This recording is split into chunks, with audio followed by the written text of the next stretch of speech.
네, 이건 뭐니 223회 시작하겠습니다. 저는 진행을 맡은 김범주고요. 이번 주에는 손승욱 기자가 나오셨습니다. 안녕하세요. 올 블랙이네요, 위가. 언제나처럼 왜 이런가요, 네. 분위기? 네, 권혜리 기자 나와 있고요. 캐주얼. 네. 안녕하세요. 이번 주는 좀 가벼운 얘기로 시작을 하죠. 뭐 네. 맨날 무거운 얘기를 어쨌든 안 할 수는 없는 건데 가벼운 얘기를 먼저 하고 시작하죠. 오늘 제가 꼰대를 자처하겠습니다. 꼰대를 자처해서 안 그래도 지금 이거 하기 전에 권혜리 기자하고 네. 또 한참 이미 얘기를 했는데 네. 오늘 새벽에도 스벅 앞에는 줄을 섰습니다. 진짜요. 엄청 많더라고요. 네, 오늘 아침에도 줄을 서서 사람들이 이렇게 새벽에 눈 떴는데 이제 중독이죠. 눈 뜨자마자 스마트폰 켜가지고 이렇게 글을 찾아보는데 네. 뭐 벌써 그 새벽에 줄 선 사진들이 쭉 올라오더라고요. 저는 늘 새벽에 출근을 하잖아요. 네. 근데, 그렇죠. 네, 네. 목동 그 진입하고 나서 얼마 안 있으면 네, 네. 큰 길가에 있는 있죠. 스타벅스가 하나 있어요. 예. 거기 진짜 아침마다 한 20명 정도씩 제가 출근하는 게 이제 그래도 회사를 도착하면 6시 한 15분 그때쯤인데 그 시간에 이미 딱 지나가면서 차로 지나가면서 보면 한 20명 정도가 항상 앉아 있어요, 아침에. 매일 팔아요? 월수금이래요. 월수금. 네. 문을 들어오는 스타벅스 날. 7시에 열죠. 그러니까 제가 봤을 때 이미 20명 정도가 있으니까 네. 맨 처음 오신 분 같은 경우는 뭐 5시 때 네. 오시지 않았을까 싶고 7시까지 기다리시는 거죠. 레디백이라는 거를 사시려고. 네, 레디백과 이제 낚시 의자, 베이비 낚시 의자인데 특히 레디백 중에서 핑크색이 인기가 많죠. 레디백이 무슨 뜻이에요? 레디백? 그냥 그 스타벅스에서 그러니까 붙인 트렁크 이름이에요? 같이 생긴 네. 그러니까 미니 트렁크 같이 생겼는데 약간 그물도 좀 있고 안에 뭐 이것저것 담을 수 있는 물건이 그냥. 얼마나 들어갑니까? 제가 요새 한강 둔치로 있나 보죠? 나간다고 레디백 권혜리 기자는 있어요? 제가 있는 걸 알고 지금 얘기를 하는 있어요? 거예요. 네. 핑크가 야. 있다고 지금. 핑크도 있고 그린도 있어요. 낚시 의자도 있대요. 낚시 의자는 보고 싶으면 저희 그러니까 사무실에 세트로. 있습니다. 아, 그래요? 아니 근데 사무실에 한 저는 직원이. 사실 그걸 다 제 돈으로 한 게 아니라 뭐 아시다시피 저희는 이제 회의를 많이 하잖아요. 그러면 이제 팀장이 이제 커피 사오라고 카드를 준단 말이에요. 그러면 제가 아침부터 있으니까 주로 제가 나가서 커피 심부름을 많이 하거든요. 그러니까 그냥 저는 사실 줄 선 적도 없고 되게 초기에 빨리빨리 모였어요. 그게 별이. 왜냐하면 저도 스타벅스 앱으로 사이렌 오더를 많이 하기 때문에 이게 이제 근데 받았는데 그쯤 가면은 네. 최종 의견 영역이긴 한데 일종의 횡령 아닙니까 그거? 아니요. 그 카드는 팀장 카드로 긁었기 때문에 그거 팀장이 동의했겠죠. 그렇게 해서 나온 어떤 물건도 팀장이 팀장 거 동의했나요? 아닌가요? 팀장이 그 얘기는 했어요. 한번 보여놔 줘라. 그러니까 이게 아, 화제가 알고 되면서 있군요. 그럼 알고 횡령은 있죠. 아니군요. 제가 예. 제가 그 얘기는 했어요. 요새 왜냐면 제가 처음 그 핑크백을 받을 때까지만 해도 그때가 그 왜 처음 이제 첫날인데 뭐 300잔을 누가 와서 사고 맞아요. 커피는 기사 버리고. 나왔을 때. 예. 근데 그러고 나서 저는 한 이틀인가 있다가 그냥 생겼거든요. 그러니까 이제 그때까지만 해도 뭐 그냥 평소에도 권혜리 기자가 커피 심부름을 합니까? 그럼요. 후배들이 있는데? 네. 후배들이 하지 않나요? 저는 하는데요. 아주 의도가 있다. 의도가 있어 보인다는 거죠. 의욕적이네요. 의도가 있다. 평소에는 심부름을 하지 않다가 아니, 레디백이 스타벅스가 있다는 뭔가를 걸 알고. 내놓을 때만 한다. 뭐 이런 주장인가요? 평소보다 의욕적으로 일어나긴 했습니다. 그래서 권혜리 기자가 네. 커피를 사러 가면 후배들이 또 뭐 나왔구만 이러는 거 아닌가? 아니야. 진짜로 해요. 진짜로. 아 그래요? 왜냐면 제가 계속 앉아 있으니까 뭐 애들이 갈 때도 있지만 전에도 그냥 제가 잘 갔는데. 예. 그건 이제 제가 차후에 후배들을 취재를 해보겠습니다. 과연 어떤 시각으로 이 사태를 바라보고 있는가에 대해서 한번 취재를 해보겠습니다. 근데 그래서 뭐가 들어가요? 얼마나 들어가요 거기? 제가 이제 한강 둔치에 나갈 때 그거에다가 와인을 넣어갔는데 네. 그 나름 굉장히 신경 써서 만든 크기예요. 네. 딱 와인병 가로로 눕히면 딱 차요. 그래서 하나가? 3개가 들어가요. 3개요? 3개 들어가면 4개까지 넣을 수 있어요. 공간이 사실. 꽉 찹니까? 4개까지 넣을 수 있고 그러면 가득 차고. 정말 근데 크지 않네요. 그러면 와인병 4개 들어갈 정도면. 그러니까 이게 약간 트렁크 모양인데 트렁크가 작아 보이니까 귀여워 약간 첫눈에 그런 느낌은 있어요. 저는 그냥 처음 봤을 때 예쁘다고 생각했어요. 그러니까 지금처럼 막 줄 서고 막 굉장히 핫하고 이러지 않았을 때 그냥 보고 저거 이쁘다 나도 받았으면 좋겠다는 생각 저도 했어요. 저는 이제 실물은 보지 않았습니다만 손수욱 기자님 실물 봤나요? 못 안 봤죠? 봤습니다. 예. 저희도 사진으로만 지금 보고 근데 있는데. 제가 한강 둔치 한번 그걸 갖고 나는데 저희는 요새 매주 한강 나가다 보니까 네네. 약간 한강에 지금 가 보시면 네. 갑자기 급조된 장비족들이 많아요. 그러니까 뭐 예를 들면은 이런 급조된 장비족, 장비족. 그러니까 원터치 텐트라든가 음. 야간 등이라든가 뭐 낚시 의자, 진짜 많거든요. 요새 많이 나가시죠. 네. 네. 저희도 요새 그런 걸 하나씩 하고 있어요. 네. 그래서 그런 게 있어요. 이렇게 질질 끌고 갈 수 있는 가방은 없고 밀대 같은 거. 그러면 걸어서 한강을 나가는 경우에 거기다가 이제 차곡차곡 뭐 술이니 먹을 거니 아이스박스 그 뭐 채워가지고 애들 태우는 거 수레 같은 그런 모양 얘기하시는 네, 거예요? 맞아요. 그런데 예, 그게 그냥 틀만 있는 거예요. 예. 근데 이제 이 레디백이 그런 거를 감안을 해서 만들어져가지고 거기 넣어서. 아니 여기 고무줄이 있어서 그런데 네. 낄 수가 있어요. 예. 그리고 그래서 그걸 가지고 나가면 시선이 나가면 집중됩니까? 아니 저는 진짜 당황했던 게, 전 진짜 솔직히 당황했던 네. 게 지나가는데 네. 여자들이 스타벅스 핑크백 뭐 이러는 거예요 옆에서 진짜로. 근데 저는 그런 반응을 기대하거나 생각했던 게 진짜 아니거든요. 진심입니까? 아 진짜 아니에요. 진짜 아니에요. 굉장히 기대한 표정인데. 아니라니까 정말로. 네, 그러니까 네, 이게 요새 이렇게 그렇지 초창기만 해도 그렇게 막 그러지 않았어요. 자 여기서 네, 이제 뭐 자진해서 꼰대 영역으로 들어가겠습니다. 네, 네. 그걸 왜 그러는 거예요? 근데 저는 저는- 다른 모든 인기품들이랑 똑같은 거라고 생각하는데 그냥 다른 모든 뭔가 저는 그런 식의 물욕이 없어서 그런가. 네, 네.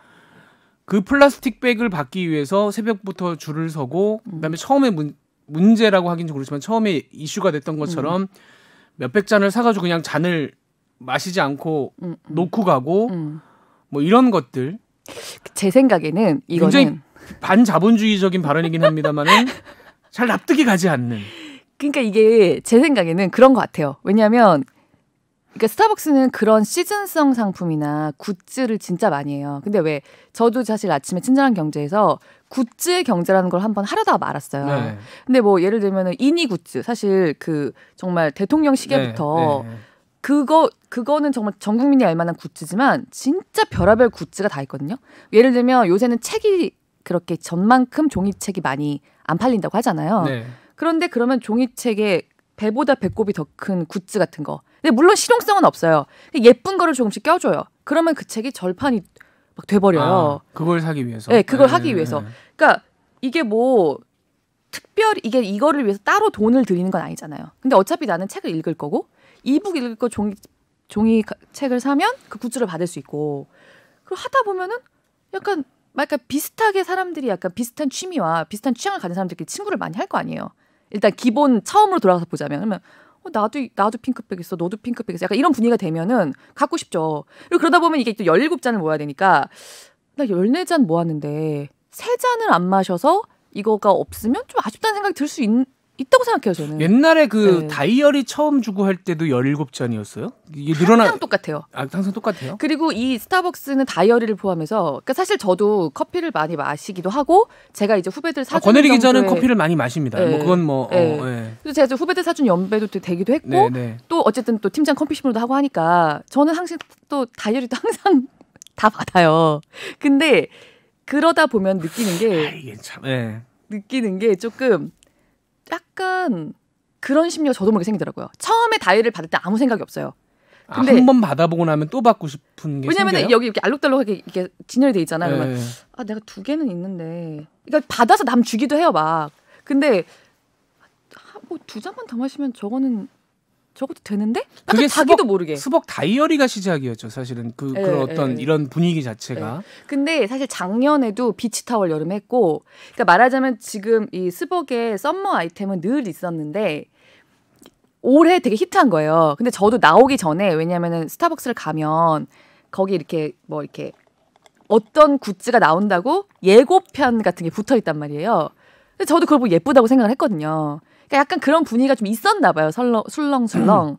그러니까 사실 그동안 스타벅스 썸머 아이템은 항상 인기가 많았지만 그 300장 같은 사건은 없었는데 첫날 그 300장 사건이 일어나면서 또 그게 기사화되면서 사람들이 뭐야 한 게 좀 번지기 시작을 하고. 그래서 번졌다. 네, 저는 정말 그렇게 생각해요. 왜냐하면 스타벅스 썸머 아이템은 항상 있었고 항상 이런 뭐랄까 여름에 필요한 비치타월이나 뭐 투명백이나 항상 줬어요. 근데 그냥 올해 게 더 마음에 든 거예요, 사람들이. 그러니까 지난주에 저희가 이제 묶음 판매 얘기를 하면서 마케팅이라는 것은 기업이 뭐 자연스럽게 하는 것이고 그거에 대해서 과하다 뭐하다라고 비판하는 것도 좀 뭐 적절치 않다는 말씀을 드렸습니다만은 이거는 이제 마케팅이 적절하다 안 하다 이런 걸 떠나서 사실은 이제 저는 이해가 안 된다라는 네. 말씀을 드린 거고. 근데 일종의 문화예요. 스타벅스는 문화. 그거를 가지고 있음으로써 잠깐만 소유함으로 손승욱 기자도 인해서. 그런 걸 트라이 해본 적이 있습니까? 내가 저거 하나. 저는 썸머 아이템은 이상하게 저랑은 취향이 안 맞고. 그럼요, 뭐가 저는 다이어리 작년에 다이어리. 5개 받았어요. 5개요? 네. 선배 올 클리어. 네. 왜 그러냐면 일기를 근데 쓰기 그렇게 많습니까? 뭐 참여록을 씁니까? 뭐 5장 5번이나. 아니 스타벅스 다이어리에는 할인 쿠폰도 있거든요. 들어 있는 건 알아요. 그리고 다른 사람 주기도 하고 그랬어요. 그걸 다 쓴 건 아니고. 근데 솔직히 제가 인정을 하면 그 다이어리 행사 끝난 뒤에 스타벅스에서 회의를 덜 해요. 그렇죠. 그렇게 되겠죠. 저는 왜냐하면 전 팀장이니까 이제 회의를 커피 한 잔 마시면서 하자 뭐 이러면서 저희 팀이 또 특성상 무슨 스트레이트 부서가 아니기 때문에 창의적인 얘기를 해보자 그러면서 이제 가는데 요즘에는 지하에 가는데요. 그렇죠. 저희 회사 지하가 커피 한 잔 1,500원. 네. 가는데 네. 그때는 왜 그런지 모르겠어요. 그때는 스타벅스로. 그때는 지하를 안 합니다. 겨울이라. 그렇죠. 겨울은 안 야외나. 하죠. 네. 네. 그래서 솔직히 말하면 저는 스타벅스 다이어리를 펼치는 느낌이 좋아요. 그냥. 저는 초록색을 제일 좋아하는데 초록색은 2권 쓰거든요. 자기도 그렇대요. 예쁘잖아요. 초록색을 제일 좋아하는데 그리고 그런 거 있어요. 뒤에다가 볼펜 끼라고 이렇게 붙이는 스티커가 있거든요. 볼펜을 거기 이렇게 옆에 놓을 수 있는 게 뒤에 보면 스티커. 이제 그런 것들이 엣지가 있고 그리고 뭔가 저는 솔직히 말하면 제가 지금 스타벅스 다이어리 3권 쓰거든요. 근데 뭐 이런 거 그냥 일할 때 하나 쓰고 그다음에 뭐 경제와 관련된 거 뭐 쓰는 거 노트가 그거로 있음으로 인해서 약간 계획적인 삶을 살 수 있다라는 그런 것도 있고 왜 스타벅스에 앉아서 그 커피 한 잔 마시면서 이렇게 하루 일과를 계획하는 그런 느낌 혹시 아시나요? 저 스타벅스 안 간 지 한 반년 됐습니다. 진짜 안 간 지 반년 됐거든요. 근데 실제로 그런 게 약간 있어요. 그러니까 그거를 가지고 야, 너 스타벅스에 앉아서 그거 하나. 너 팀장 자리 있는데 더군다나 안쪽 자리인데 왜 거기 그거는 저는 자기만의 문화 뭐 이런 거라고 생각해요. 그래서 저는 동의하진 않아요. 이 백에 대해서는 저는 그렇게 관심이 없는데 이것도 좋아하는 문화에서 만일에 한강을 간다 그러면 저는 그걸 갖고 하고 싶은 스타벅스 다이어리 갖고 하고 싶은 게 있었던 거. 뭐 한강 간다. 그러니까 스타벅스라는 게 처음에 들어왔을 때 야 무슨 커피가 저렇게 비싸냐라고 얘기했을 때 스타벅스는 커피를 파는 게 아니라 문화를 파는 것이다 라고 얘기를 했었던 거고 거기서 잘 이어진 거고 국내에서 스타벅스를 운영하는 회사가 그걸 잘 이용해서 마케팅을 잘 하고 있는 거다. 그러니까 스벅은 되고 다른 데는 안 되는 이유는 뭡니까? 저희가 이제 제가 지금 사진을 아까도 시작하기 전에 보여드렸습니다만 로고의 중요성이라고 해가지고. 이거 어떻게 근데 사실 이거는 굉장히 다 개개인마다 이 백에 그 스벅 레디백에 농협 마크를 붙여놨더니 이게 느낌이 확 달라지는 현상. 근데 약간 저는 어차피 제가 그걸 하려고 줄을 선 적은 없거든요. 사실 저도 왜냐면 초기에 다 받았으니까. 의자는 언제 가도 받을 수 있어요. 사람들이 저것만큼 좋아하지 않으니까. 그러니까 지금 5개예요 굿즈가. 근데 다 핑크백에만 그렇게 하는 거예요. 녹색백은 아니에요? 녹색백은 아닌 걸로 알고 있어요. 아 그래요? 그리고 나머지 의자 3개도 진짜 언제 가도 있어요.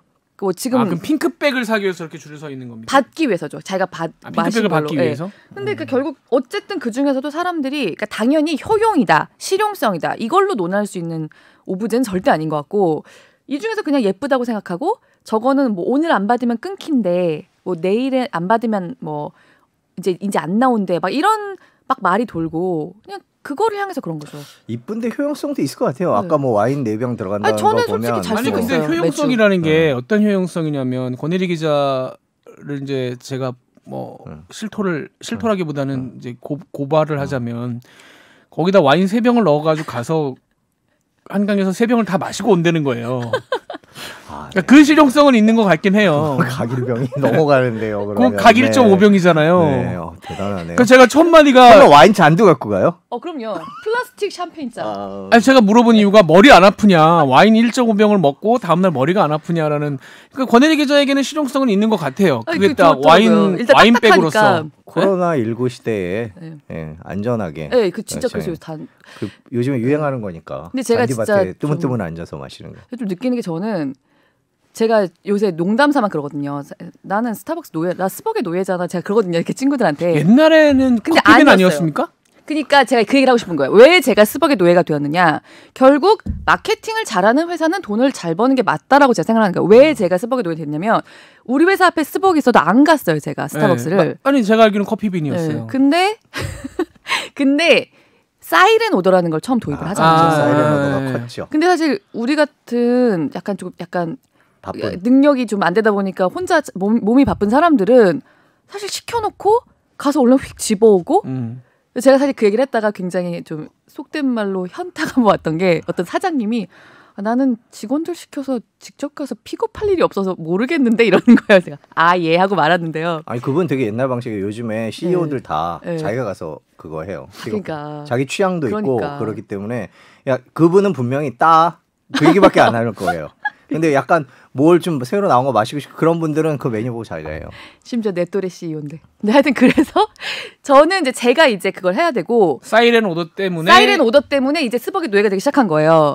근데 이걸 쓰다 보면 편해져요. 그러니까 사이렌 오더가 히트를 하니까 다른 데들도 많이 사이렌 오더를 그러니까 비슷한 걸 만들지만 제가 다 해봤어요. 커피빈에서 만든 것도 해봤고 뭐 SPC에서 만든 것도 해봤고 이게 제일 편해요.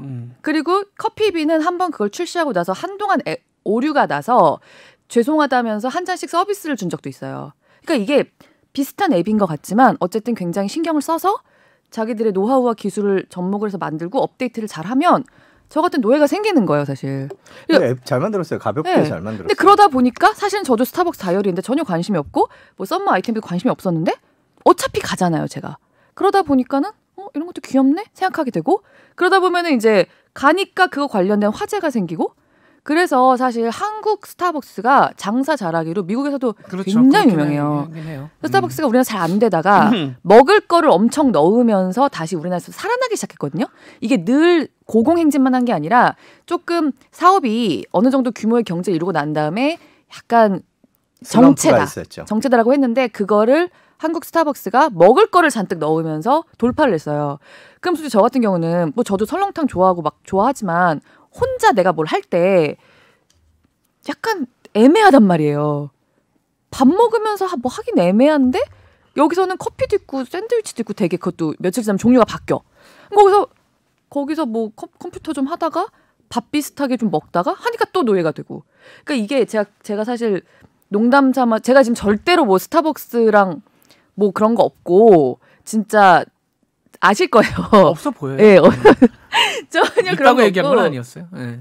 전혀 그런 거 없고 뭐 진짜 그 일하는 거 외에 다른 무슨 스타벅스랑 관계 있는 거 전혀 없는데 이런 식으로 진짜 손님을 늘리고 끄는 거구나. 저는 진짜 좀 약간 제가 포섭되면서 그런 걸 느꼈거든요. 우리 또래는 혼자 앉아서 뭐 하는 거에 익숙한 세대는 아니에요.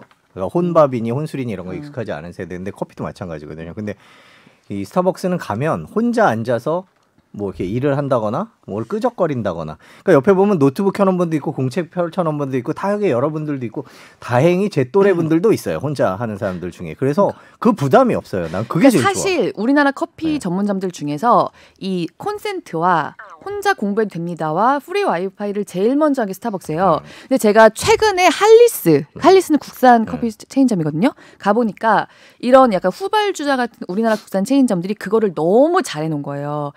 그러니까 진짜 공부하려면 이제 할리스 가면 돼요. 그리고 저기 이디야 같은 데도 그래서 그래서 이제는 솔직히 제가 이렇게 딱 스타벅스랑 할리스랑 있는데 제가 좀 오래 앉아 있고 싶으면 비슷한 거리에서 제가 할리스를 가요. 그래요? 네. 왜냐면 할리스가 진짜 그런 걸 잘 해놨어요. 그리고 이디야도 점포에 따라서 그런 걸 되게 잘하는 데들이 있어요. 근데 요즘에는 그래서 결국은 다 그런 식으로 근데 그거를 스타벅스가 먼저 했기 때문에 사람들이 이미지가 박혀 있고 사람은 또 편한 걸 하게 되니까 한 번 스벅의 노예가 되면 거기 가는 거예요. 난 스벅 나무 책상이 너무 좋아서. 이 얘기를 이제 끊어야 될 때가 된 것 같아요. 너무 왜냐하면 이제 여기 한없이 갈 수는 없으니까 이 얘기를 이제 처음에 꺼낸 그다음에 제가 꼰대로 자진해서 들어간 이유는 솔직한 심정을 말씀드리면 너무 세상이 빨리 변하고 뭔가 취향도 빨리 변하고 마케팅도 굉장히 다양해지고 하면서 아마 저 같은 감정을 느끼시는 분들이 없지 않아 있을 거라고 생각하는데 첫 번째는 이해가 안 되는데 두 번째는 좀 불안해요. 내가 뭔가 놓치고 있는 게 아닌가? 저걸 세상이 휙휙 돌아가는데 저걸 사는 것이 뭔가 트렌드가 되고 저게 주류가 되는 것 같이 보이면서 내가 뭔가 지금 이렇게 떠내려가고 있는 게 아닌가? 나도 저기 가서 줄을 서야 되나? 막 약간 이런 그러니까 이런 약간의 이게 굉장히 큰 트렌드 뭐 주류 이런 느낌이라기보다는 너무 빨리 변하는 걸 쫓아가야 된다는 강박관념이 있다 보니까 좀 그걸 보면서 그 생각이 드는 게 불편하다 그럴까요? 약간 그런 느낌이 약간 있어요. 기성세대는 그런 게 있는 것 같아요. 그 스타벅스 그걸 보면서 야, 뭐 미쳤냐 새벽부터 가서 그 뭐 가방 하나 하려고 그러면서 딱 돌아서서 구글에 검색하는 거죠. 이게 뭐지? 근데 내가 알아야 될 저는 건가? 그렇죠. 이게 이런 마음이에요. 우리 사회 파편화되는 거에 일종이기도 하다는 생각이 드는 게 저는 반대로 제가 모르는 무슨 어떤 패션 브랜드 두 개가 콜라보를 했대요. 그래서 그 준 명품이가 그런데 약간 스트릿 브랜드랑 콜라보를 해서 무슨 한정판을 만들었대요. 왜 강남에서 막 텐트 치고 3일을 줄 서고 막 이러는데 저도 전혀 모른 채로 지나가고 막 하거든요.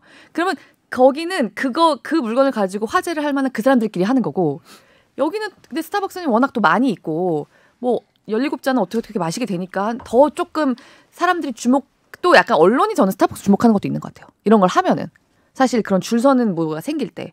그래서 지금 김범선 얘기한 것처럼 각자 취향이 파편화되고 하면서 줄은 정말 되게 지금도 어디선가 항상 자주 서고 있는데 서로 줄 서는 사람들끼리 다른 취향이라는 거죠. 다른 문화고. 오늘 또 뭔가 발표 나온 게 있는데 네. 권혜리 기자가 잠깐 정리를 해주시죠. 이게 약간 지금 당장은 아니고 이번 추경에 추가가 돼서 주로 다음 달부터 좀 많이 적용이 되는 것들이 있어요. 근데 이것도 또 갑론을박이 있더라고요. 이렇게까지 해야 되는 거냐라는 말도 있고 네. 필요하다라는 사람들도 있고 한번 네. 설명을 좀 해주시죠 일단. 일단 지난 3일에 국회에서 그 3차 추경안이 통과가 됐잖아요. 다 거기에 포함된 그리고 이미 이렇게 할 거다라고 발표된 내용들인데요. 일단 외식 할인 쿠폰 네. 10,000원씩 드린다. 이거는 예산을 348억 원을 쓰고요. 이거는 다음 달부터 330만 명에게만 선착순 지급이 돼요. 근데 이제 선착순이라는 자격은 어떻게 얻게 되느냐. 주말에 외식업체에서 카드로 2만 원 이상씩 5번 이용하면. 그러니까 이것도 말하자면 굿즈 같이 나오는 거죠. 되는 느낌이에요. 예. 근데 이제 이거를 뭐 따로 할인 쿠폰을 어디 가서 끊어가세요 그런 식이 아니라 저번에 긴급재난지원금 그냥 카드로 드리고 카드로 꽂아드리고 이제 쓰면 알아서 차감이 됐던 것처럼 이것도 약간 그런 식으로 하는 방안을 지금 검토하고 있대요. 그래서 아직 완전히 구체적으로 내용이 다 나온 건 아니고 자 이거에 협력할 카드사들을 모집도 하고 있고 다음 달에 이걸 할 거니까 지금 근데 카드사들 입장에서는 네. 당연히 하려고 하겠죠. 그렇겠죠? 왜냐하면 카드사는 손해 보는 게 아니잖아요. 맞아요. 정부가 예산을 들여서 10,000원짜리 쿠폰을 주는 거고 네. 카드 회사는 매출이 늘어나는 네. 거기 때문에 카드 회사야 안 할 이유가 없죠. 맞아요. 그리고 뭐 저번에 긴급재난지원금 할 때 만들어놓은 시스템도 있고 해서 조금 손보면은 근데 그냥 이제 바로 할 수 있지 이게 않을까. 결과적으로는 10만 원을 써야 2만 원 이상씩 5번을 결제를 해야 10,000원 쿠폰이 나오는 거니까 네. 10만 원 이상 음식점에 5번을 간 사람들에게 해당이 되는 거기 때문에 쓰라는 그렇죠. 취지인 건데 소비를 진작시키는 예. 취지의 쿠폰인 거죠. 하여튼 이것 가지고도 또 갑론을박이 있어요. 이 정부가 이렇게까지 해야 되는 거냐라는 말도 있고 뭐 소비를 늘리는 거니까 해야 된다라는 주장도 있는 거고. 근데 뭐 예산은 통과돼서 이미 하는 거니까 뭐 네. 정해진 거니까. 예, 또 그리고 뭐가 있죠? 농수산물 할인 쿠폰 있죠. 이것도 최대 10,000원이에요. 네. 보통은 맞춰 사실 테니까 결국 농수산물에 대해서도 10,000원씩 드리게 된다. 이거는 상품 가격이 20%인데 이제 10,000원을 넘으면 안 되는 거죠. 그 한도가. 이거는 600만 명에 한해서 나가게 되는 거고요. 박물관, 미술관 전시회 할인 쿠폰도 있어요. 이것도 다음 달에 박물관, 미술관 주간에 맞춰서 풀리는데 이거는 350만 명이 2,000원에서 3,000원 정도 할인 혜택을 보게 되고 그 외에 숙박 할인 쿠폰, 관광 할인 쿠폰 이런 게 있어서 다 합쳐서 좀 이게 1,000이 좀 넘는 수준, 1,000억이 좀 넘는 수준이 될 것 같은데 그 헬스장이나 네. 뭐 태권도장이나 이런데 쿠폰은 예산은 마련해 놓고 네. 그거는 좀 상황을 보겠다. 네. 언제 풀지. 그다음에 그 숙박 쿠폰도 정부가 야놀자나 여기어때 역할을 하겠다고 이제 근데 그거는 또 여름 지나서 여름 네. 휴가철 지나서 또 풀겠다라는 계획인 거고. 그러니까 지금 헬스 같은 데는 사실 그 스피닝이나 이렇게 집단 운동 격렬한 거 많이 하는 데들은 고위험 시설로 지금 분류가 되어 있기 때문에 물론 굉장히 영업하는 분들은 힘드시겠지만 근데 저 아는 분은 이렇게. 물론 지역의 문제일 수도 있는데 네. PT 받으러 가는 분한테 얘기를 들었더니 바글바글 하대요.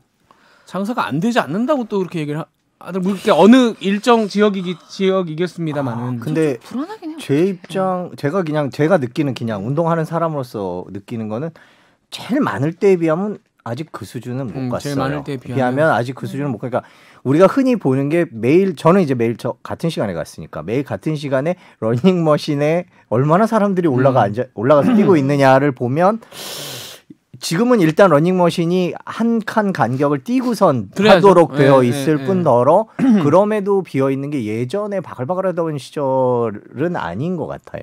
그러니까 그런 면에서 아직은 아닌데 근데 저도 불안한 게 이제 스피닝이나 아니면 이렇게 모여서 줌바 댄스 이런 거 있잖아요. 그런 거는 정말 뭐 거리를 둔다고 해도 그럼요. 그거는 폐쇄적인 공간에서 유산소 운동을 계속 하는 거기 때문에 불안하더라고요. 보기에. 그러니까 격렬하게 운동을 하면은 사실 마스크를 계속 쓰고 있기 힘들잖아요.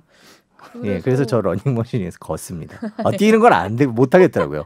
뛰는 건 도저히 못 하겠더라고요. 어차피 뭐 다음 달부터 시작을 하는 거니까 네. 저희가 이제 뭐 카드 회사도 그렇고 여러 가지 홍보를 아마 할 거예요. 시작을 하게 되면 2만 원씩 5번 이상 하면은 뭐 드립니다. 네. 쿠폰 드립니다. 이렇게 해서 아마 선착순이잖아요. 그게 네. 330만 명. 그러니까 네. 아마 홍보를 하게 될 거라서 다 알게 되실 거지만 뭐 갑론을박을 떠나서 네. 활용할 수 있는 거니까 네. 뭐 최대한 뽑아 먹어야죠. 일단. 근데 이제 받는 방식을 어떻게 할 것이 아직 최종적으로 이제 결정. 선착순 네. 330만 근데 이게 명. 선착순이라는 개념이 애매하잖아요. 그러니까 이거는 먼저 쓰는 2만 사람. 원씩 먼저 5번 먼저 쓰는 네. 사람이 해당이 되겠죠. 그리고 이제 카드사에서 알아서 끊게 되겠죠. 전산 거니까. 330만 명은 사실 적은 숫자는 아니라서 선착순이긴 한데 뭐 하루 만에 떨어지거나 이러지는 않을. 하루에 밥을 5번 먹을 수는 없으니까. 야, 근데 진짜 그 IT 기술들이 워낙 발달긴 했지만 이것도 상당히 좀 고안을 좀 해야 되겠네요. 그러니까 딱 그 외식업으로 분류된 업종에서 먼저 10만 원을 쓰는 사람들을 딱 5번입니다. 2만 원 이상 5번. 같은 네. 음식점 안 되겠죠? 당연히. 되겠죠. 아니 예를 들어서 10만 아, 원어치를 나눠서 먹고 끊는다? 2만 원 딱 그런 생각부터는 아니야. 그것도 아이디어네. 그렇게 하고선 그 다음부터는 그럼 바로 딱 적용되는. 근데 거니까. 그거를 제한을 12시 한 번 먹고 12시 반에 한 번 먹고 이렇게. 그거를 제한을 두기는 더 어렵지 그렇죠. 않을까요? 결국 그거는 그냥 넘어가게 알아서 되지 하는 않을까. 거가 될 거고. 근데 한 번만 주는 걸 테니까 네.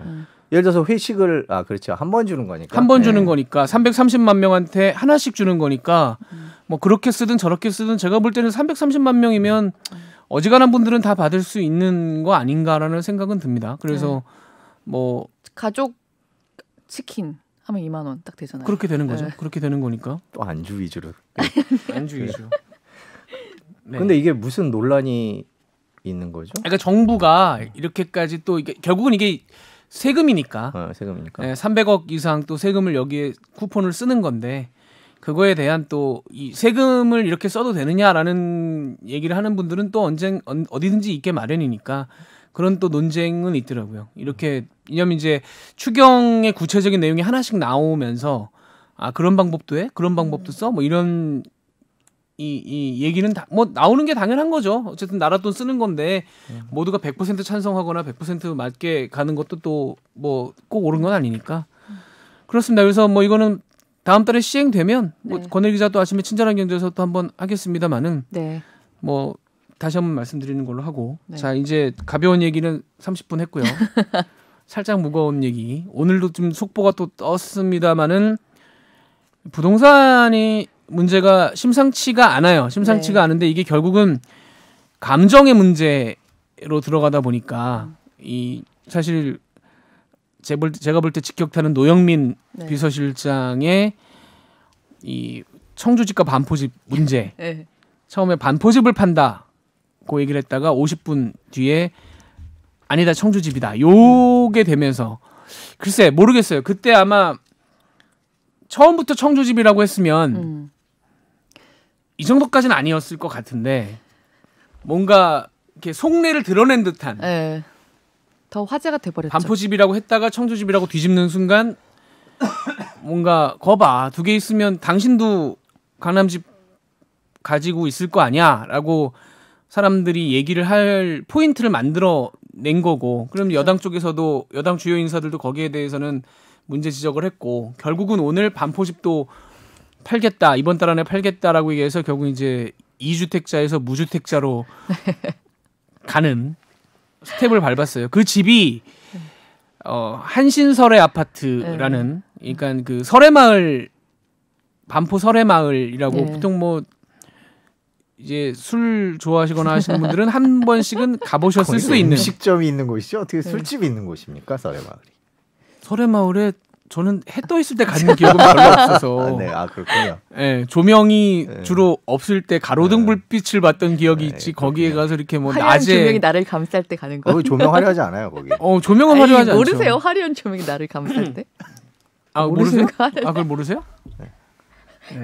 끝나고 따로 5분 레슨을 드리겠습니다. 화려한 뭐래요? 조명이 나를 감쌀 때. 하여튼 뭐 그 지역에 있는, 그러니까 구체적으로 말씀드리면은 그 지역을 어떻게 아실지 모르겠는데 그 고속버스 터미널에서 대각선 쪽으로 서초 레미안이 레미안 맞은편인데 팔레스 호텔. 팰레스 호텔 뒤에 국립중앙도서관 뒤에 국립중앙도서관과 여기서 보통 서초도서관이라고 하죠. 서초도서관과 팔레스 호텔 그 사이에 있는 아파트. 그 약간 언덕바지에 있는. 네. 거기가 교통이 불편해요. 교통은 많이 불편하죠. 네, 그러니까 대중교통 네, 지하철역까지 한 10분 정도 걸어서 가야 되고 88년에 입주를 해서 재건축이 조만간 있을 걸로 예상은 되는데 뭐 재건축을 해도 교통이 해결되는 건 아니기 때문에 제가 서초도서관을 다녔어서 아는데 그 서초도서관에서 설해마을로 내려오는 길의 중간에 있죠. 네, 거기에 이제 맞죠? 네, 맞습니다. 거기 맞고 그걸 이제 2억 6천인가 사서 지금 15억 방 3개 화장실 하나. 그 아파트가 제가 알기로는 가격이 그렇게 많이 오르진 않았었어요. 예전에 교통 문제나 뭐 학군 문제나 이런 것들 때문에 많이 오르진 않았었는데 그 지금 아파트가 오래됐잖아요. 옆에가 다 오르니까. 네, 다 오르니까 오르고 그 다음에 이제 슬슬 재개발 얘기 나올 걸요. 재건축 얘기는 뭐 나오고 있어요. 네, 그래서 그러니까 그 올랐겠죠. 부동산 게시판 이런데 가보면 거기 가서 또 뭐 한번 보고 오셨다 이런 분들도 있고 그러면서 최근에는 이제 이 노영민 비서실장 얘기가 나오면서 이슈가 됐는데 뭐 예전에 2억 6천에 샀을 때를 생각해 보면 그때 그 집이 그렇게까지 뭐랄까 주목을 받는 그러니까 이게 뭐 디펜스를 치자는 건 아니고 2억 6천에 살 시기만 생각해 보면 그냥 집입니다. 네, 맞아요. 네, 그때 당시에 이걸 가지고 뭐 대단히 뭔가 투자를 하려는 생각을 갖고 제가 볼 때 들어간 건 아니었을 거라고 생각은 해요. 개인적으로는. 근데 이제 있다 보니까 그렇게 된 건데 뭐 결과적으로는 그 집을 안 팔겠다고 하면서 공격 집중 대상이 됐고 그러면서 이제 여권의 다주택자들은 과연 누가 있냐 이렇게 이제 불똥이 뛰었죠. 확 킨 거죠. 이게 여당에서 이번에 총선 때 후보들한테 6개월 이내에 다주택자는 집을 처리하는 조건으로 공천을 줬기 때문에 뭐 야당하고는 약간 다릅니다. 왜냐하면 약속 일종의 사회적 약속을 하고 국회의원이 된 사람들이기 때문에 과연 어떤 조건이 있느냐. 그래서 제일 먼저 불똥이 튄 게 이제 박병석 의장한테 불똥이 튀었고 여기가 이제 정확하게 어디냐면은 반포주공 1단지 62평입니다. 반포주공 1단지 62평. 이게 5층짜리 아파트고 62평은 6층입니다. 아 6층이에요? 네, 그거는 복층입니다. 복층. 복층이어서 제가 예전에 아는데 그 거기는 동이 2동인가 한 동, 2동 얼마 안 된다고 들었어요. 네, 나머지는 거기가 이제 1973년에 분양한 아파트. 4,000세대인가 그렇죠. 네, 단지가 아주 큰 아파트입니다. 이제 그게 이제 지금 뭐 여기 그 재개발한다 그래서 한창 화제가 됐었죠. 제가 경제부 있을 때부터 재개발한다고 뭐 계속 그러면서 계속 하고 있는 아파트인데 1973년에 분양을 했는데 그 동은 2동 정도 있어요. 그래서 예전에는 뭐 사회적으로 약간 뭐 유명한 분들이 살곤 했었죠. 예전 초창기에는. 아 그래요? 예, 그래갖고 뭐 정부 관료들 뭐 그때 예전에 그게 무슨 부의 상징은 아니었으니까. 1970년대 같은 경우에는 근처에 아파트가 없었거든요. 그러니까 그 반포 동네 근처에 그랬겠죠. 구반포가 있고 그 다음에 고속터미널이었거든요. 중간이 이제 받치고 그랬었기 때문에 그랬었던 아파트죠. 그건 2동이 있는 거죠. 근데 이제 그 아파트를 박병석 의장은 41년 동안 실거주 하고 있다. 지금 기자 시절부터 그 아파트를 사서 41년 동안 실거주니까 80년부터 살고 있는 거다라고 이제 79년 80년부터 살고 있는 거라고 얘기를 하는 건데 그 아파트가 65억 70억에 거래가 되는데 얼마요? 65억 70억. 근데 65억 70억에 거래가 된 게 최근엔 거래가 안 됐기 때문에 사실은 80억 90억까지도 봐야 되는 저는 집이라고 생각해요. 왜냐하면 그 아파트는 재건축을 하면 60평대와 20평대 아파트 2채가 나오는 맞아요. 그 그것만으로 사실 일종의 다주택 예. 잠재적 다주택입니다. 그래서 반포의 20평과 60평 아파트라고 치면 그 신축이라고 치면 그리고 그쵸. 그 단지가 재건축을 현대건설이 하기로 돼 있는데 그 처음에 현대건설에서 이렇게 만들겠습니다라고 해놓은 거를 요새 지우고 있어요 인터넷에서. 근데 그걸 잘 찾아보시면 그 재건축을 하면 그 단지에 워터파크와 맞아요. 오페라 하우스와 오페라 하우스요. 네, 네. 오페라 하우스와 원래 아이스링크를 만들겠다라는 땅이 계획이 되게 넓잖아요 거기 또. 그래서 그 조감도를 이렇게 보고 있으면 오페라 하우스는 무엇이며 근데 워터파크 조감도를 보고 나면 이런 생각이 들면서 네. 거기가 예전에 지은 아파트잖아요. 진짜 예전에 지어갖고 이 아파트 간 간격이 동간 간격이 넓어요. 널찍하죠. 그래서 누가 그때 설명해 줬는데 아파트를 이렇게 도미노로 싹 밀면 아파트들은 바짝바짝 붙어서 다다다다다 넘어 도미노 게임으로 생각한다면 근데 구방포 밀어도 앞에 아파트 끝에다 갖고 1층에다서 안 넘어간다. 그럴 정도로 진짜 땅이 동간 간격이 근데 그 넓다고 박병석 하더라고요. 의장이 갖고 있는 아파트 62평은 그러니까 땅으로 치면 건물 부수고 그 지역의 땅으로 치면 52평입니다. 땅만 52평이에요. 그러면 반포에 한 평이 1억 쳐도 52억인 거고 땅만 쳐도. 그러니까 옛날 아파트들이 옛날 아파트들이야 자기가 갖고 있는 그 면적이 넓죠. 넓죠. 실제로. 6층짜리니까 그리고- 토지 지분이 많은 거죠. 네. 그러니까 이제 그러면서 한 분들 해서 지금 예를 들면 어제 나온 오늘 아침 기사네요. 민주당 다주택 의원 20명한테 왜 안 파냐 물었더니 각자의 사정이 있습니다. 네. 보면 뭐 가장 많은 의원부터 해서 저희 SBS에서도 취재를 했는데요. 네. 보면은 뭐 그런 경우가 많은 것 같아요. 이렇게 전매 제한에 묶여 있는 경우가 있다라고 얘기하는 분들이 있고. 그다음에 뭐 부모님이 사시는 네. 한 측은 부모님이 사시고 어떤 데는 또 부모님이 형제들한테 예를 들면 한 집을 4분의 1씩 나눠서 이미 지분을 나눠줬는데 그게 다주택으로 잡히는 거다. 나는 다주택이 아니다. 뭐 이렇게 얘기를 하는 거죠. 근데 그게 석연치 않은 분도 좀 있어요. 팔려는 생각이 명확히 없는 분도 좀 있는데. 근데 이제 이게 여러 가지와 겹치면서 예를 들면 지난 주말에 저희도 리포트를 했습니다마는 이미 수도권에 분양을 받은 사람들 중에 네. 그러니까 자금 계획을 세워가지고 분양을 네. 받아서 예를 들면 60에서 70% 대출을 네. 받아가지고 들어가겠다고 했던 분들이 새로운 규제에 걸려서 40%로 내려가면서 네. 나머지 20% 30%를 어떻게 구해야 되지? 네. 막막해진 경우들이 상당히 있는 상황에서 이게 이렇게 뻥 터져버리니까 감정과 욕망과 이게 막 뒤섞이면서 이 한마디로 분풀이가 되는 화의 대상이 되는 그런 경우들이 꽤 있는 거죠. 그러면서 다주택자들을 다 나쁜 사람들이라고 사실 갔었는데 당신들도 보니까 사정이 있는 거 아니냐라는 어떤 싸움의 대상이 되기도 하는. 진짜 좀 약간 좀 답답한 마음이 드는데 저는 그러니까 일단 뭐 저는 이제 뭐 국회의원이라든가 아니면은 권력자가 된다고 해서 뭐 재산권을 침해해서는 안 된다고 당연히 생각을 하고요. 근데 어쨌든 이분들이 약속을 하고 하신 분들이니까 또 거기서는 그건 딴 논의가 되겠지만 근데 이제 사람들이 화가 나는 거는 정말 이해가 100번 되고도 남지 않나요? 약간 이게 모든 다주택자들 중에 자기 사정 없다는 사람 거의 없을 거예요, 사실. 근데 그런 상황인데다가 제가 사실 이제 부동산 규제 관련, 분양권 규제 관련해 가지고 아침에 얘기를 했는데 그걸 얘기한 게 아니라 저는 원래는 기존 주택 관련해서 주로 얘기하면서 한 줄 걸쳤다가 사실 어마어마한 항의 메일을 받았어요.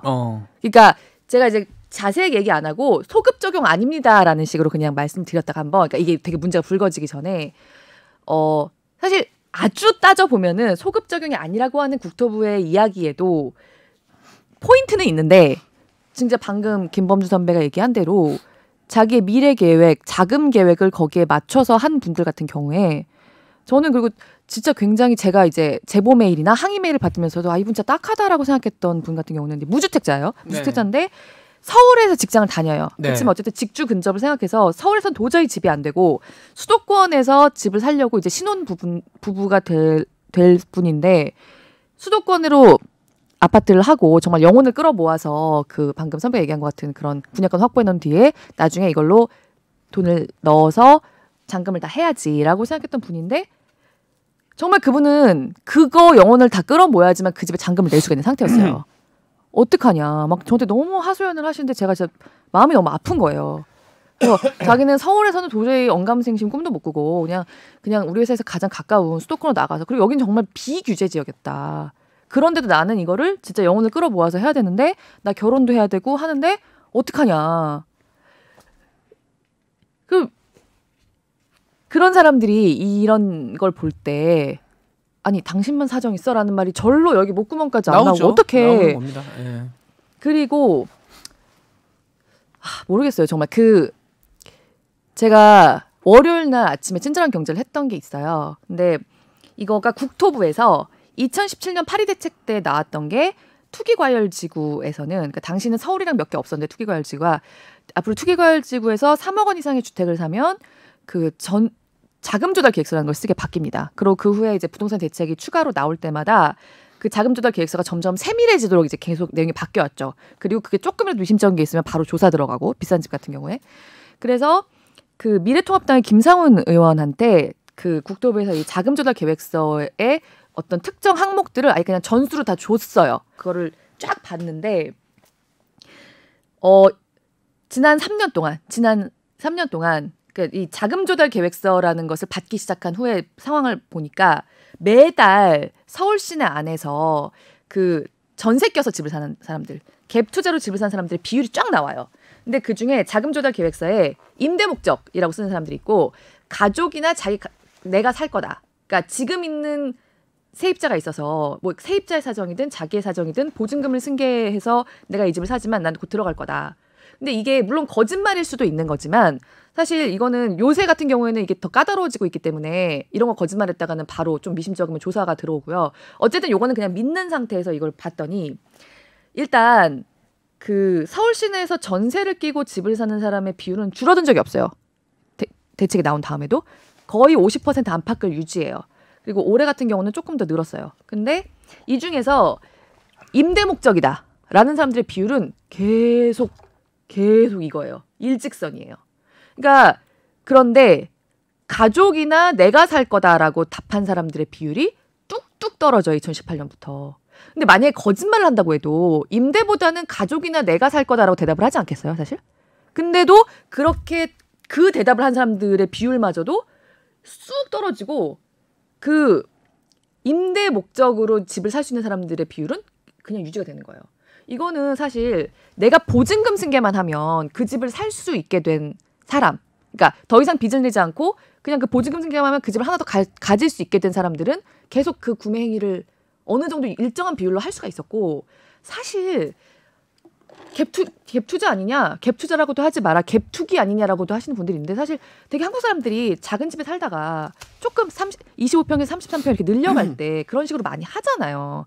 먼저 제가 그거를 좋다 나쁘다를 말하고 싶다는 게 아니라 어떻게 생각하면 그래도 그 갭 투자자들 중에서는 실수요자에 가깝다고 할 수 있는 쪽의 사람들은 비율이 확 줄어들고 있다는 거예요. 그러니까 저는 정부의 상황도 이해가 가고 지금 이런 대책들을 내는 상황도 이해는 가지만 사람들이 그리고 집값도 언제까지나 이렇게 고공행진 안 할 수도 있어요. 진짜 오히려 지금 영끌에서 집을 사는 분들이 나중에 곤란을 겪을 수도 있는 거예요.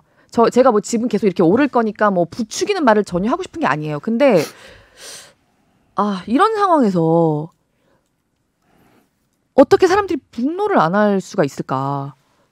이거는 진짜 좀 어떻게 좀 노력을 해야 되는 거 아닌가? 근데 제가 전에도 한번 뭐 그런 말씀을 드린 적이 몇 번 한 두세 번 있는 것 같은데 대한민국에서 부동산만큼 사람들의 욕망이 부딪히고 뭔가 이 욕구가 부딪히는 부분이 저는 없다고 생각해요. 많은 사람들이 그만큼 관심을 갖고 있고 이제 돈을 불릴 수 있는 뭐 최고의 뭐 실제로 그런지 안 그런지 떠나서 사람들이 생각하기로는 뭐 집에 사실 모든 걸 걸고 있다고 해도 과언이 아닌 정도의 상황이기 때문에 여기에 정말 온갖 욕망과 욕구가 충돌을 하고 있는데 자꾸 여기에 들어가서 논리로 접근을 하는 것이 저는 굉장히 안 맞을 수 있다. 사람들에게 맞아요. 안 맞을 수 있는 네. 거고 그만큼 민감하고 이 분출될 수 있는 터질 수 있는 여지가 네. 굉장히 많은 부분이기 때문에 굉장히 조심스럽게 접근을 해야 되는 일이라고 생각하거든요. 네, 네. 그러니까 머리로는 이게 맞다 틀리다를 따질 수 있지만 사람들이 거기 감정적으로 들어가는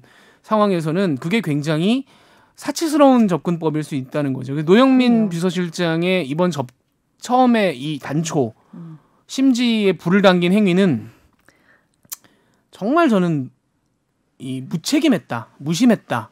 그러니까 이 여권에 있는 분들 혹은 여권을 지지하는 분들도 그렇게 말을 하는데 공직을 맡았으면 공직을 하든가 그게 안 될 것 같으면 그만두든가. 네. 그러니까 이제 제가 옛날에 봤던 공무원분들 중에 그런 분들이 있어요. 집에 돈이 많습니다. 건물이 있어요. 근데 내가 공직에 있어야 돼요. 네. 공직에 대한 욕망이 있어요. 네. 이분들 중에 어떤 분이 있었냐면 15년 전인데 네. 빌딩을 물려받았어요. 부모님한테. 네. 1년 만에 팔아가지고 전액 현금으로 예금을 해버리더라고요. 네. 그 건물을 만약에 갖고 있었으면 네. 지금 뭐 몇 배가 됐을 거예요. 네. 그렇잖아요. 15년 지나고 생각해 보면. 근데 그분은 나는 공직을 해야 되니까 그럼요.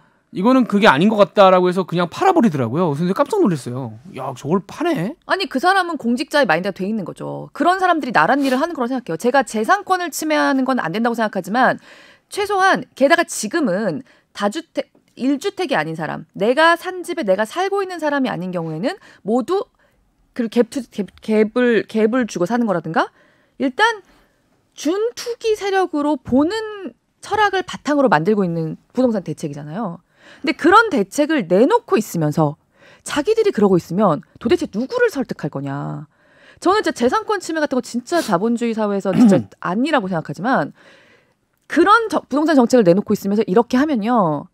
그거를 이해해 주길 바라는 거는 그건 전 말도 안 된다고 생각해요. 진짜. 공직자의 재산권이라는 문제에 대해서 약간 사회적 합의가 필요한 대목이기도 한데 야 그러면 뭐 그런 분들도 있어요. 뭐 그럼 당연히 너 같으면 청주에 있는 아파트 팔지. 강남에 있는 그렇죠. 아파트 팔겠냐. 네, 상식적으로 네. 어느 게 제대로 된 경제 여기는 뭐 근데 저는 좀 생각이 다르거든요. 그 청주에서 국회의원도 했고 한두 번 한 것도 아니고 그리고 그다음에 그 출마를 계속했었고 그런 면에서 볼 때는 그 저는 뭐 일종의 뭐 야권에서는 강남불패 시그널을 준 거 아니냐라고 했는데 뭐 실질적으로 대부분이 강남불패 시그널이라고 받아들였죠. 실제로 그렇게 받아들였다는 면에서 좀 생각을 잘못하신 것 같아요. 오늘 팔겠다고 이제 조금 전에 저희가 이제 그러니까 그게 무슨 그렇죠. 그러니까 판단 미스죠. 판단 미스라고 봐야 되는 거고 그러니까 저는 이게 그렇게 되면서 아까 불똥이 야권 의원들한테 튀었다 그러는데 이제 그게 공직자들이 갖고 있을 수 있는 특히 부동산에 대한 재산권에 대한 기준을 마련하는 계기가 될 수 있을 거라고 생각을 해요. 그러니까 예를 들면 그런 게 있습니다. 이게 뭐 공식적인 건 아니지만 이제 제가 예전에 법조 출입할 때 보면 대법관을 선출할 때 이제 대법관 후보들을 합니다. 요즘에는 뭐 20몇 명 이런 식으로 많이 나오지만 예전엔 몇 명 없었거든요. 근데 예를 들어서 이 사람은 거의 될 것이다라고 얘기하는데 본인이 거절하는 경우가 있어요. 재산 그거를. 네. 그건 뭐 그러냐 하면 부동산이 많은 거예요. 근데 그게 제가 아는 어느 여성 법관이 있는데 그분은 자기 재산이 아니라 남편이 그쪽 일을 하세요. 그래서 그걸 갖고 있는데 안 나가는 거죠. 왜? 대법관으로서 임대료를 받는 건 적절치 않다라는 일종의 약간 그런 생각들이 있어서 기꺼이가 아니라 자기는 자격이 없다라고 얘기를 하니까. 그리고 대법원에서도 실제로 심사를 할 때 임대료를 많이 받는 부분에 대해서 보거든요. 대법관 심사를 할 때. 이제 그런 식의 것들이 뭐 그래서 야 그러면 무슨 물려받은 것도 있을 수 있고 아까 물려받은 걸 판 경우 너무 극단적인 거잖아요. 저도 극단적이라고 생각은 했어요. 그런데 예를 들면 부동산 백지 신탁 같은 경우 뭐 이렇게 대안들이 이제 나오고 있지 않습니까? 주식도 마찬가지듯이. 그렇기 때문에 뭐 그런 식으로 기본적으로 고위공직에 관해서 우리가 부동산에 관해서는 한번 이렇게 해보자라는 거에 나올 수 있는 계기가 될 것 같아요. 여야가 이제 본격적으로 들어갈 거거든요. 우리 지역구에 의원 나오시면 제가 뽑고 싶을 것 같아요. 근데 그분은 결국 국회의원 했어요. 나중에 국회의원 했는데. 그런 분이 해야죠. 그런 분이 해야죠. 근데 제가 이제 말씀드리는 이유는 저는 박병석 의장이 아까 집을 한참 설명드리고 뭐 노영민 실장의 집을 한참 얘기를 했습니다마는 그분들이 그 집을 가진 게 잘못이 아니에요. 그러니까요. 근데 자기들이 그 집을 가진 게 잘못이 아니듯 다른 사람도 그런 집을 갖고 있는 것이 죄악시할 필요는 없는 거 아니냐. 그러면 이제 권혜리 기자가 지적한 것처럼 그거에 맞는 발언 그동안에 그거에 맞는 정책 이렇게 했으면 사람들도 그렇게 분노를 하거나 맞아요. 돌을 던지지 않는데 네. 했던 말과 나중에 까보니까 근데 당신들은 왜 이래? 강남에 왜? 네. 이렇게 나오니까 이게 문제가 이 사람들이 납득을 못하는 거고 감정이 더 안 좋아지는 거죠. 그러니까 그런 점에서는 계속 얘기를 합니다만은 이제 손성욱 기자가 얘기한 것처럼 공직자는 과연 어때야 하는가라는 것에 대한 다시 한번 몸을 추스리는 우리 금융에 대해서는 기준이 있잖아요. 주식 같은 경우에는 어떻게 해야 한다라는 그쵸. 게 있잖아요. 이 부동산도 한번 만들어 보면 어떨까 싶어요. 그러니까 임대니까 그 네. 2주택 뭐 1주택에 대해서는 약간의 논란이 있습니다만은 1주택 갖고 뭐 살고 있으면 그거는 어떻게 얘기할 수는 없을 것 같지만 다주택자들 같은 경우에는 얘기를 해야 될 것 같아요. 이게 저희가 이제 국회의원만 받고 근데 이제 뭐 예를 들면 2급 이상, 3급 이상 이렇게 쭉 보면 그러니까 많은 국민들이 갖고 있는 불신 중에 하나가 야 국토부 관리들은 다 강남에 몇 채씩 갖고 있는 거 아니야? 그러니까 대책이 이 모양이지. 뭐 이렇게 얘기하거든요. 이제 그런 면에서 그게 엄청 나올 수밖에 없죠. 지금 분위기가. 네, 그렇죠. 네. 그런 면에서 고위공직자로 된다는 거 그리고 본인이 고위공직자를 목표로 하고 있으며 고위공직자가 될 것 같은 사람은 미리 그 기준에 맞출 수 있도록 준비하는 기준을 이번 기회에 마련할 필요가 있다라고 생각을 뭐 의견들이 되게 여러 가지가 나오더라고요. 야권에서도 그렇고 여권에서도 그렇고 나오고 있기 때문에 이게 공직자의 재산권을 제약하는 거 아니냐는 문제는 우리가 주식을 생각해 보면 그것도 제약을 두고 있거든요. 그건 이해관계가 얽히기 때문인데 그렇죠. 네. 이게 과연 이해관계가 얽히느냐의 문제는 다소 논란의 여진이 있습니다만 뭐 현 정부가 아까 권혜리 기자 말했듯이 그런 걸 추구를 하고 있고 재산권에 대해서 그렇다면 고위공직자에 한해서는 어떤 기준을 마련할 필요가 있지 않나 그런 생각이 드는 것 같아요. 이제 지금 다시 이슈가 그러니까 다시 이렇게 되면서 예를 들면 장하성 옛날 실장이 내가 강남 살아보니까 모두 다 강남 살 필요는 없더라 뭐 이런 멘트를 했던 것부터 시작해서 그분 이제 이런 저는 장하성 실장이 이 말을 한 거는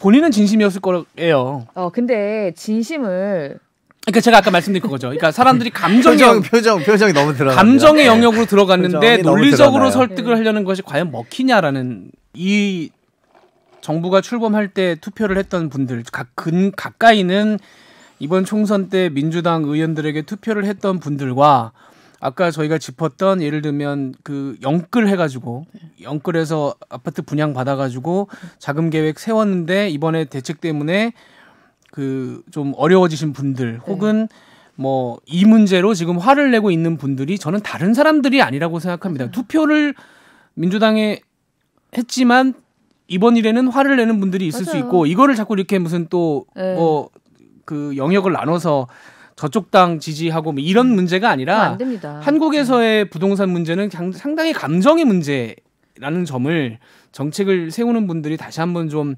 감안해서 사람들의 감정까지도 좀 아울러서 정책을 그만큼 어려운 거예요. 이게 대한민국 제가 볼 때 제일 어려운 정책이 맞아요. 부동산 정책인데 그래서 그 이 말씀드리면 제가 말씀드렸던 것이 전문가들도 툭하면 틀리고 네. 나중에 뒤집어 보면 오른다고 했는데 떨어진다고 했는데 올라가는 이유가 사람들의 감정, 이 욕망을 누가 이해를 해요? 이 욕망을 이해한다는 건 정말 어려운 문제잖아요. 그렇기 때문에 욕망을 틀리는 무시하고 거거든요. 정책을 세우면 부작용이 나게 돼 있고요. 어느 정도 이 사람들이 욕망이라는 게 있다는 걸 감안하고 정책을 세워야 정책의 효과도 있는 거고. 근데 이제 그렇게 반대로 접근하는 경우들이 있거든요. 이 욕망을 자꾸 얘기를 하면 왜 그렇게 이런 표현이 그렇지만 약간 좀 천박해. 왜 그 욕망을 자꾸 왜 못 억눌러? 왜 절제를 못해? 이런 식의 정의가 이렇게 있는데 야 정의를 위해서 가야지. 네 욕망 가지고 그렇게 하면 되겠어? 아니, 물론 그런 일도 있죠.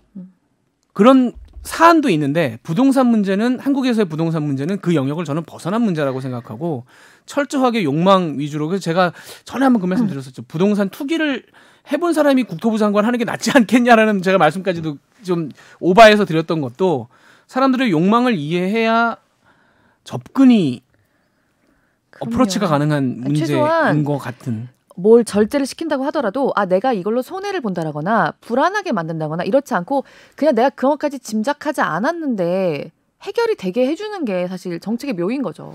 제가 그런 약간 이건 딴 얘기지만 그런 점에서 막 뭐라 했으니까 저는 사실 김상곤 전 교육부 장관 사회부총리 잘 모르고 제가 교육 쪽은 뭐 취재를 해본 적도 없고 해가지고 근데 2018년에 그 대치 레미안 팰리스 지금 대한민국에서 두 번째로 평당 3.3제곱미터당 1억 찍은 아파트를 그때 파셨더라고요. 그때도 약간 이미 이런 얘기들이 나오기 시작하면서 조금 어떤 뭐 공직자들의 다주택 이런 거 얘기가 좀 나왔었던 시점인 것 같아요. 그 후에 이분 12억이 올랐거든요. 이분 집이. 아 그래요? 칭찬해드리고 싶습니다. 아니 그러니까 어쨌든 다시 보게 되더라고요. 저 솔직히 이분에 대해서는 정확히 잘 아는 게 없는데 알았으면 팔았을까요? 약간 훅 들어오긴 하는데 얼마요? 12억이요? 그 아파트. 그 아파트가 그렇게 오른 부동산 정책을 한번 다시 생각해 봐야 돼. 이 집이 그 우리나라 두 번째 우리나라 두 1등이 번째 어딘가요? 그거 궁금해하시거든요. 예?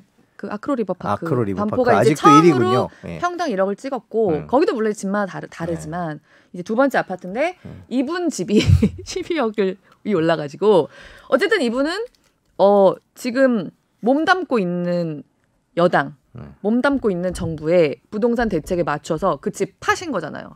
돈 손해 봤지만 명예를 지켰다고 생각합니다. 저는. 그러니까 공직이냐 부냐 선택을 할 필요가 해야 된다면. 어려운 문제예요. 어려운 문제입니다. 어려운 문제. 왜냐하면 왜 제가 자꾸 말씀드리지만 숫자로 딱 떨어지지가 않아요. 이게 숫자 재산권 어디까지 제약할 거냐 이거 딱 떨어지지 않거든요. 그런데 이제 사회적 합의로 가야 되는 거고 그게 세상 일이 딱 떨어지는 게 없잖아요. 저는 제약해야 된다고 봅니다. 저는 사실 모르겠어요. 진짜 이렇게 얘기하면은 약간 약간 잘난 척으로 들릴 수도 있는데 제가 사실 코로나 사태였잖아요. 올 초에. 근데 정말 너무 죄송하지만 저희는 어쨌든 지금 회사를 계속 다니고 있잖아요. 지금 되게 직업을 잃으신 분들도 많이 있는데. 근데 제가 사실 몇 년 동안 되게 절약을 좀 했는데 올 초에 되게 사고 싶은 물건이 있었는데 그래서 막 그걸 너무 사고 싶어갖고 맨날 이렇게 검색을 하면서 야 이거 어떡하지? 사려고 마음을 거의 굳혔어요. 근데 제가 쓴 기사에 누군가 댓글을 다셨는데 뭐라고 다셨냐면 약간 저는 그때까지만 해도 어떤 마음이 있었냐. 제가 좀 경제부 기자를 좀 오래 하다 보니까 그러니까 자본의 논리에 되게 그 치중한 어떤 판단을 좀 내릴 때도 있어요. 그래서 이거는 그냥 돈이 이렇게 움직이니까 어쩔 수 없지 뭐라고 하면서 댓글을 보고 있었는데 어떤 분이 옛날 부자들은 나라의 구휼이 필요할 때 나라의 기근이 들었을 때 99칸 이상 가진 부자들은 재산을 늘리지 않았다. 그런 게 양반이자 부자의 도리였는데 어떻게 이 나라 사람들이 이런 일을 하는데 제가 거기서 진짜 망치를 딱 두들겨 맞은 것 같으면서 이거 아니구나. 저는 뭐 부자도 아니고 제가 무슨 뭐 노영민 실장이나 이런 정말 사회 지도층이 아니지만 내가 기사를 쓰는 사람인데 내가 이런 코로나 국면에서 내가 이런 사치품을 지금 그래서 사실 제가 얼마 전에 핑크 레디백으로 제가 코로나 기부 목돈 기부했다고 말씀드렸어요. 사실 그 사치품을 사려고 했던 돈을 몽땅 기부를 했어요. 갖고 있으면 살 것 같아가지고. 그러니까 이 얘기는 제가 드리고 싶은 말씀은 저는 아무것도 아니지만 그런 댓글을 봤을 때 진짜 부끄럽더라고요. 제가 그런 생각을 했던 게 투기꾼이 나빠서 지금 이 상황이 됐다고 정책을 세우시는 분들이 이러시면 진짜 안 됩니다. 그리고 이거에 화를 내는 거에 대해서 정권을 비판한다고 얘기를 한다거나 진짜 진짜 저는 되게 답답해요. 왜 이렇게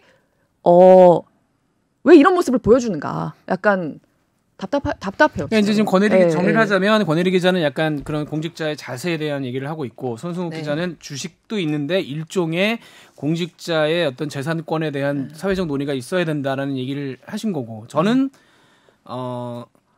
사람들의 욕망 어떤 그런 심리를 좀 이해를 하고 정책을 좀 더 보듬는 방향으로 했으면 좋겠다. 그러니까 뭐 하던 걸 하지 말라라는 게 아니라 낮은 자세로 이해를 하면서 이렇게 나가야지 되게 당당하게 이건 당연히 해야 되는 거야. 정의의 문제인데 토지공 개념 뭐 이거 무시합니까? 뭐 이렇게 얘기를 해놓고 뒤에서는 이렇게 행동을 하면 결과적으로는 정책의 약발도 떨어지기 때문에 정책을 집행하는 쪽에서는 조금 더 낮은 자세로 국민들의 눈높이에 맞는 태도로 접근을 하는 것이 맞지 않겠냐라는 말씀을 드리는 겁니다. 이게 뭐 하루아침에 해결될 문제는 아닌 것 같고 뭐 민주당 여당 쪽에서 또 조사를 따로 한다고 하니 이렇게 되니까 실제로 과연 그 약속을 지킬 것이냐 그 당내 당선자들을 상대로 다시 조사를 한다고 하니 그것도 한번 지켜보시죠. 지켜보고 좋은 쪽으로 좀 안 그래도 피곤한데 사회적으로 여러 가지 경제적으로 좀 처지고 뭐 이 코로나가 하루아침에 사라질 것도 아니고 여러 가지 압박이 있고 어려운 상황에서 이 문제 때문에 더 혈압 오르는 일이 없도록 좀 자중하셨으면 좋겠다라는 생각이 많이 듭니다. 그래서 이 얘기를 꺼냈고요. 나라 밖에서도 지금 뭐 여러 가지 일이 재밌는 일이 상당히 벌어지고 있어서 인도하고 중국하고 싸우면서 야 중국이 인도한테 그렇게 쩔쩔맬 줄이야.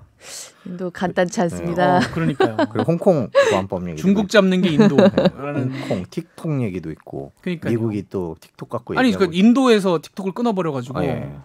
중국이 이제 틱톡이 뭐 중국이라기보다는 이제 틱톡 회사가 쩔쩔매는데 그걸 보고 있자니 야 이게 꽝 잡는 게 매 뭐 이런 느낌. 야 중국이 결국은 인도한테 먹이 사슬이라는.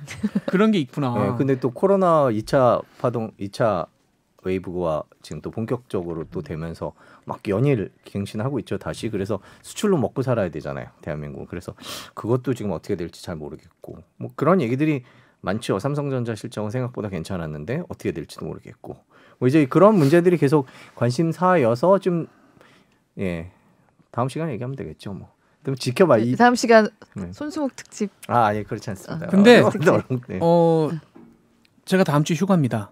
아, 예, 그러시군요. 네. 그럼 다음 주에 결방을 하고 그 다음 주에 뵙겠네요. 네? 결방. 그럼 손수목 특집 딜럭스판 2주 뒤에 하는 대신. 아니 다음 주에 손수국 딜럭스판. 특집을 저 없이 하시면 어떻습니까? 편집해 주세요. 네. 네. 뭘 또 맨날 편집이에요. 네. 그 손수목 특집 딜럭스판 2주 뒤에. 딜럭스 파이 뭐예요?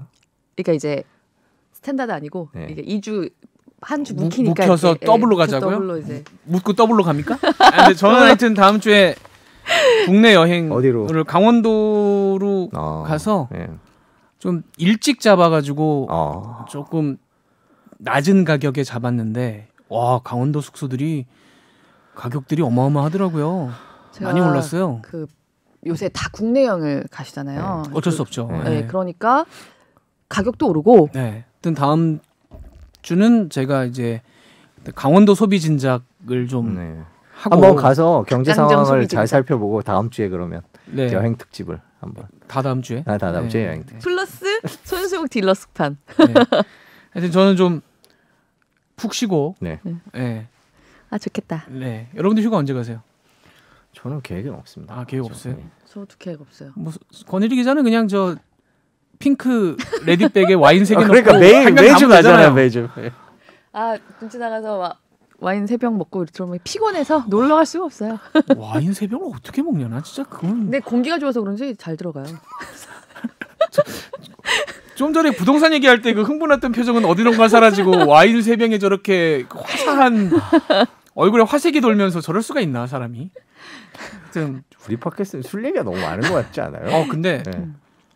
아니에요. 네, 네. 술 얘기 하려다가 또 네. 너무 많은 것 네. 같다고 해서 네, 네. 다다음 주에 뵙도록 하겠습니다. 네, 들어주셔서 감사합니다. 감사합니다. 고맙습니다.